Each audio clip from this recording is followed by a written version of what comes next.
코로나19가 시작된 지 3년째 접어들었고 예방 백신도 3차 접종이 진행되고 있지만 확산세는 여전합니다.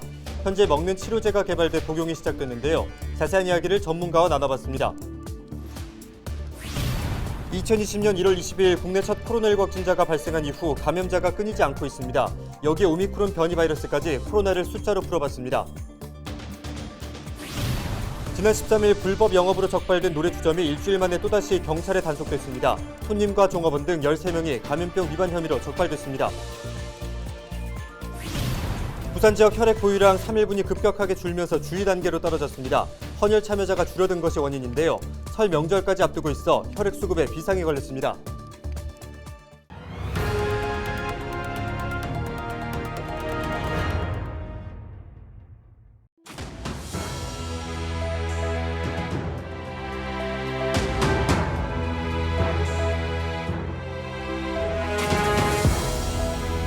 여러분 안녕하십니까? 헬로티비 부산 뉴스입니다. 안정적이었던 혈액 보유량이 급격하게 줄어들면서 비상입니다.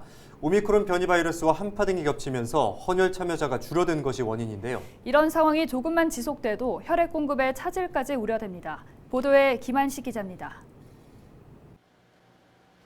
21일 0시 기준 부산 지역 혈액 보유량은 3일분, B형 보유량은 4.31분으로 비교적 여유가 있는 편이지만 AB형 3.61, A형 2.61분만 남아 있습니다. 더욱이 O형의 경우 2.11분, 심각한 수준입니다.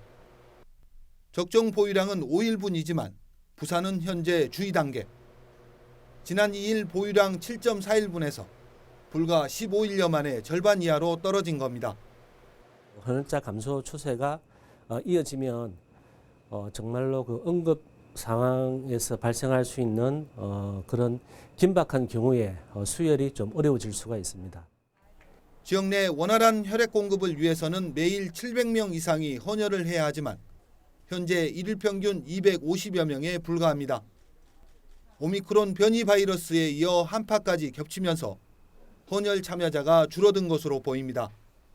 더욱이 설 연휴까지 앞두고 있어 혈액 수급은 더욱 어려워질 것으로 예상되는 상황. 관계기관에서는 시민들의 적극적인 참여를 당부하고 있습니다. 수혈을 필요로 하는 환자를 살릴 수 있는 방법은 오직 헌혈뿐입니다. 시민 여러분께서 정말로 헌혈에 동참해 주실 것을 간곡히 부탁드리겠습니다. 부산혈액원은 칸막이 설치와 소독 등 방역 대책을 시행하며 헌혈의 집을 정상적으로 운영 중이라고 밝혔습니다. 또 백신 접종자는 접종일로부터 7일 이후, 확진자의 경우 완치 후 4주가 지나면 헌혈이 가능합니다. 헬로티비 뉴스 김한식입니다. 지난 13일 불법 영업으로 적발됐던 노래주점이 또다시 경찰에 단속됐습니다. 부산진경찰서는 지난 20일 노래주점에서 불법 영업을 한다는 신고가 접수됐다고 밝혔습니다. 이에 따라 해당 건물 주변을 원천 봉쇄한 뒤 현장을 급습해 종업원과 손님 등 14명을 감염병 위반 혐의로 적발했습니다.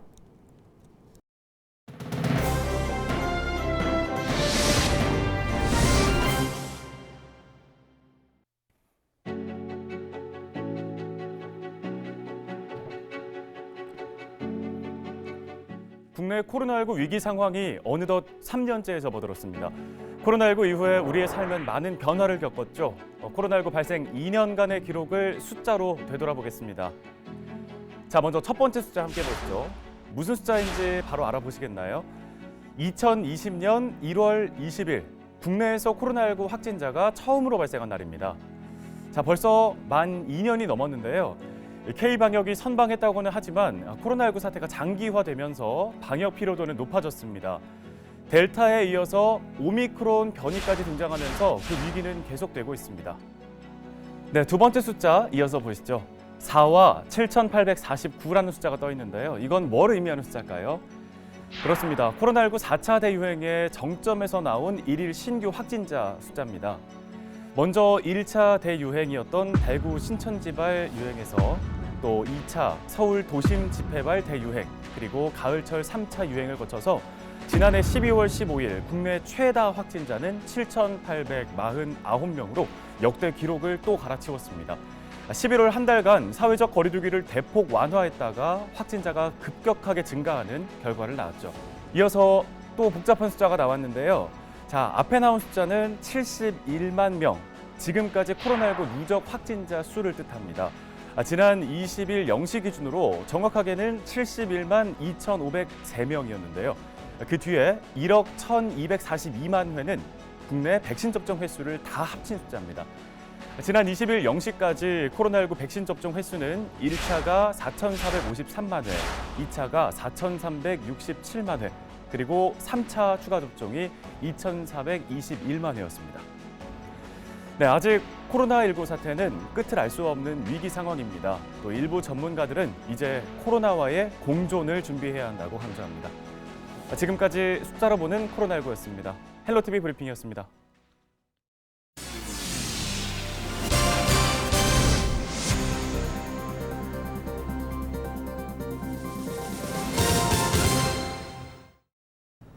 네, 코로나19 감염병 대유행으로 마스크 쓰기가 일상이 된 지도 어느덧 3년 차에 접어들었습니다.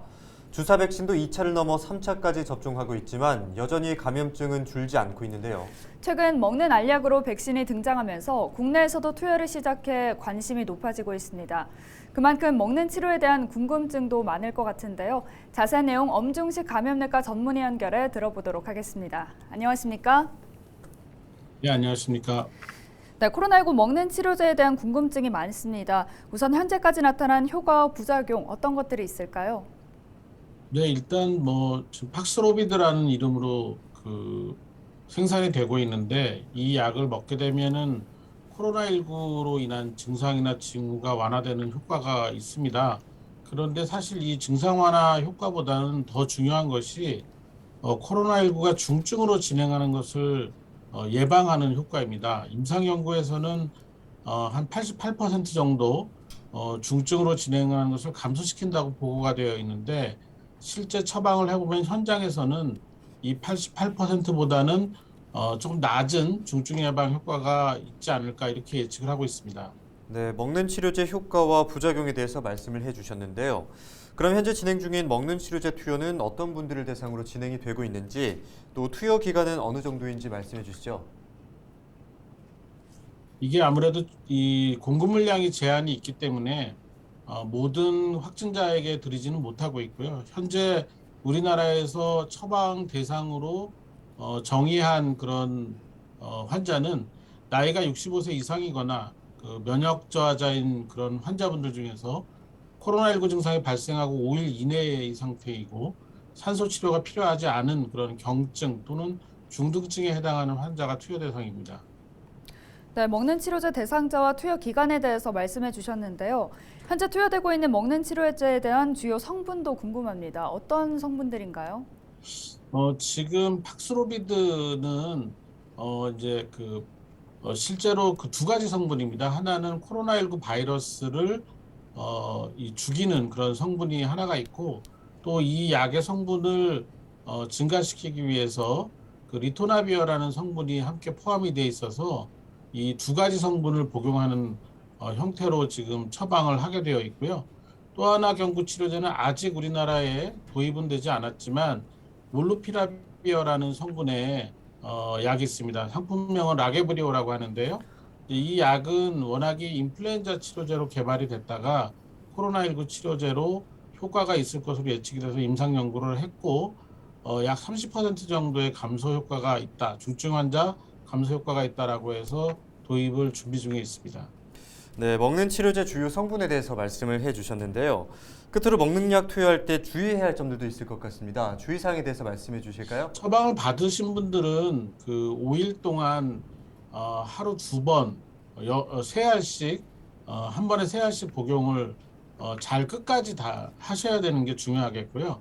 이제 처방을 해야 되는 이제 의사들의 경우에는 이 처방 대상이 이런 적응증에 잘 맞는 환자인지를 봐야 되겠고 또 하나는 이 간 기능이나 콩팥 기능이 감소되어 있는 만성질환 환자들 같은 경우에는 처방이 제한이 되어 있고 임산부나 수유 중인 여성분도 처방할 수가 없습니다. 그리고 기존의 약물을 이렇게 복용하시던 분들 중에 그 기존 약물들이 이 팍스로비드하고 상호작용을 해서 부작용이 심하게 일어날 가능성이 있는 약들이 있는데 이런 약들이 지금 복용 중인지를 확인을 하고 처방을 해야 되는 그런 제한점이 있습니다.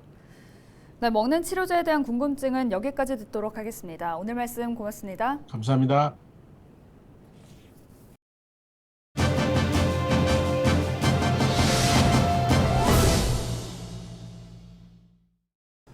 중구의 다행복 교육지구 추진을 위한 교육경비 지원조례 개정안이 의결됐습니다. 이를 통해 중구의 교육 환경도 개선될 것으로 보이는데요.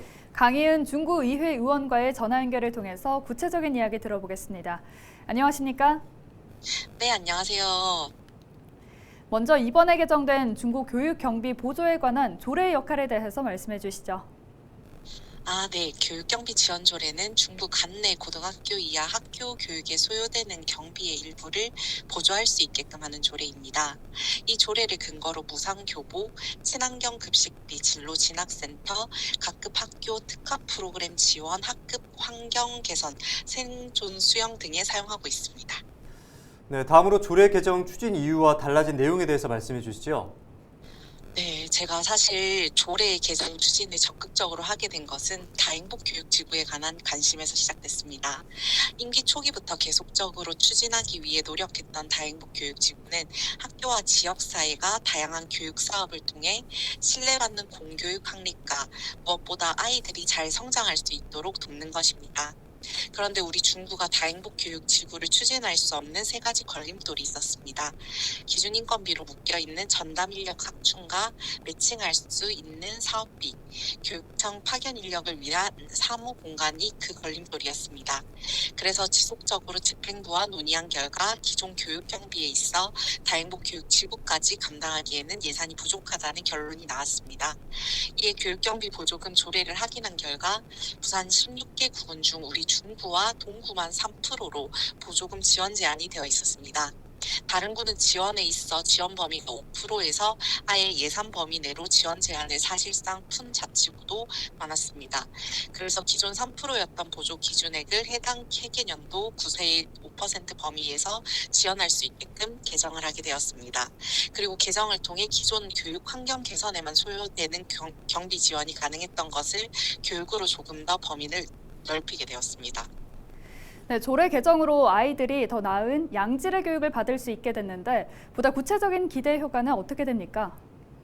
네, 저희가 작년 교육 예산은 약 8억 2천여만 원 정도 되었거든요. 올해는 9억 5천만 원 정도가 되었습니다. 근데 조례 개정으로 교육 경비가 최대한으로 확보가 된다면 약 5억 정도 증액이 될 것으로 예상이 됩니다. 그러나 올해 당장 다행복 교육 지구를 시행하지는 못하는 것으로 알고 있습니다. 2023년 다행복 교육 지구 지정을 위해 올해 증액될 예산으로 다행복 교육 지구를 시행하기 위한 토대를 다지는 것에 활용할 것으로 알고 있습니다. 이외에도 자라나는 새싹인 우리 아이들을 위한 새로운 신규 지원 사업, 프로그램 등도 고안할 것으로 기대하고 있습니다. 네, 그렇다면 조례 개정에 따른 이 실질적인 혜택은 언제부터 국민들에게 돌아가게 될 것으로 보십니까? 네, 먼저 우선 1차 추경이 이루어져야 할 것입니다. 그리고 그렇게 예산이 확보가 되면 교육경비심의위원회를 개최해 세부 지출에 대해 심의를 할 것이고요. 올해부터 예산이 증액이 되기 때문에 국민 혜택은 특히 우리 아이들의 교육의 질 향상은 당장 추경 이후부터라고 생각하시면 될 것 같습니다. 네, 오늘 말씀 여기까지 듣겠습니다. 고맙습니다. 감사합니다. 지금까지 강희원 의원과 교육경비 지원 조례와 관련해 이야기 나눴습니다. 계속해서 다음 소식입니다. 차량을 부수고 서울에서 부산까지 택시 무임승차를 한 40대 북한 이탈 주민 A씨가 구속됐습니다. A씨는 지난 17일 강원도 원주의 한 초등학교 주변에 있던 차량 4대에 돌을 던져 유리창 등을 파손한 혐의를 받고 있습니다. 또한 지난 18일 서울 용산역에서 사하경찰서까지 택시를 탄 뒤 요금 60만 원 상당을 내지 않은 혐의를 받고 있습니다. 경찰서에 도착한 A씨는 탈북민 명단을 조회해도 사촌 누나가 나오지 않자 면담 과정에서 범행 사실을 털어놓았고 경찰은 A씨를 긴급 체포했습니다. 이상으로 뉴스를 마칩니다. 저희는 언제나 지영민과 함께하겠습니다. 시청해주신 여러분 고맙습니다.